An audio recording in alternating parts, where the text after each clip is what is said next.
evening and welcome to a new edition of the news. His Majesty King Abdullah returned home after a working visit to New York. During the visit, the King led the Jordanian delegation to the 73rd session of the United Nations General Assembly. In his address to the UNGA, King Abdullah stressed the centrality of the Palestinian cause and Jerusalem, saying that the two-state solution is the only avenue to bring about a just and lasting peace in the region. He also spoke of the importance of supporting UNRWA, the need to intensify international efforts in the war on terror, and the burdens posed by the Syrian refugee crisis in Jordan. On the sidelines of the UNGA, King Abdullah held a series of meetings with heads of states and delegations, including with the UN Secretary General and the British Prime Minister.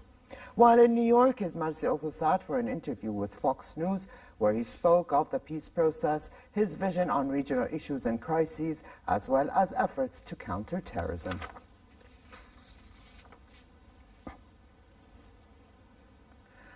An international conference called for by Jordan has succeeded in securing $118 million in additional support for UNRWA, lowering the financial shortage of the UN agency to $68 million. Minister of Foreign Affairs and Expatriates Ayman Safadi opened the high-level conference in New York on the sidelines of the UNGA, which was co-sponsored by Jordan, Sweden, Japan, Germany, Turkey, and the European Union. The high-profile gathering included the UN Secretary General, the President of the UN General Assembly, and the foreign ministers and representatives of 22 countries.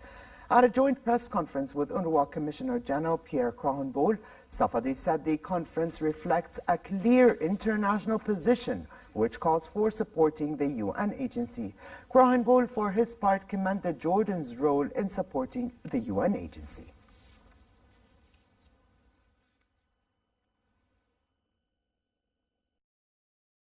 It was a tremendously successful event. We're grateful for that. And by supporting UNRWA, we are supporting the right of 5 million Palestinian refugees to life and dignity. We're supporting the right of over 500,000 students to schools. We're supporting the right of the elderly for treatment. And most importantly, we're sending a message that the world does still care about the plight of Palestinian refugees, that the Palestinian refugees is a final status issue that must be resolved in accordance with international law, foremost among which is Resolution 194, Arab Peace Initiative, and in a way that guarantees their right of return and compensation. And again, gratitude to you, Ayman, and to the Hashemite Kingdom, as well, of course, as to the leadership shown by His Majesty and the statements that were made this week again here in New York, alongside several other international leaders who expressed very strong commitment to UNRWA. I think the level of participation in the meeting today, the genuine sense of a collective mobilization to help UNRWA overcome this crisis and to send a message to Palestine refugees that they are not forgotten in the region was a tremendously important result. Again, I thank you so much.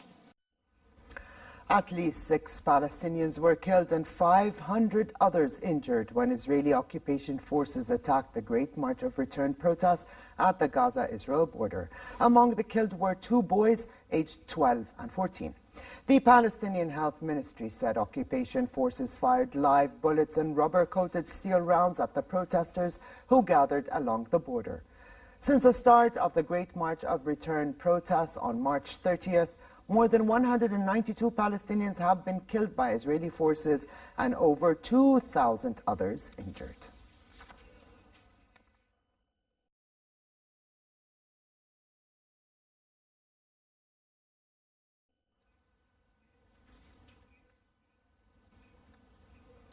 German Chancellor Angela Merkel said she and the leaders of Turkey, Russia and France plan to hold a summit next month on the situation in Syria. At a joint press conference in Berlin with Turkish President Recep Tayyip Erdogan, Merkel said the talks were urgent in light of the fraught situation in Syria's rebel-held province of Idlib. Erdogan said that Ankara is taking on serious responsibilities on regional issues, especially the Syria crisis.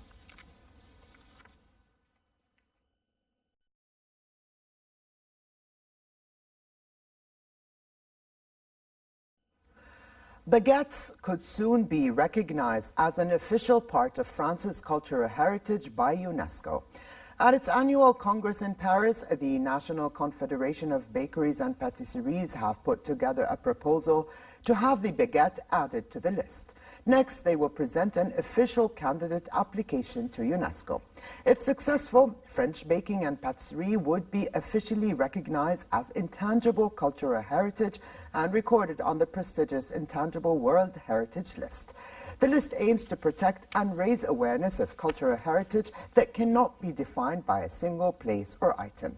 It already includes the production of Napolitan pizza, Iranian and Turkish flatbread, and Arabic coffee.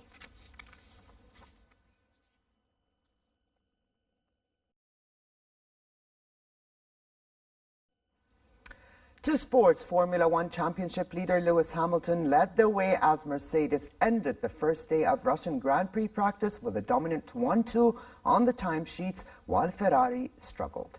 The Briton, 40 points clear of Ferrari's Sebastian Vettel, with 6 races remaining, lapped Sochi's 5.8-kilometer Olympic Park circuit with a best time of 1 minute, 33.385 seconds. Vettel ended up only 5th fastest. Mercedes have won every Russian Grand Prix since the first in 2014, with Hamilton twice victorious and teammate Valtteri Bottas winning last year after now retired Nico Rosberg in 2016.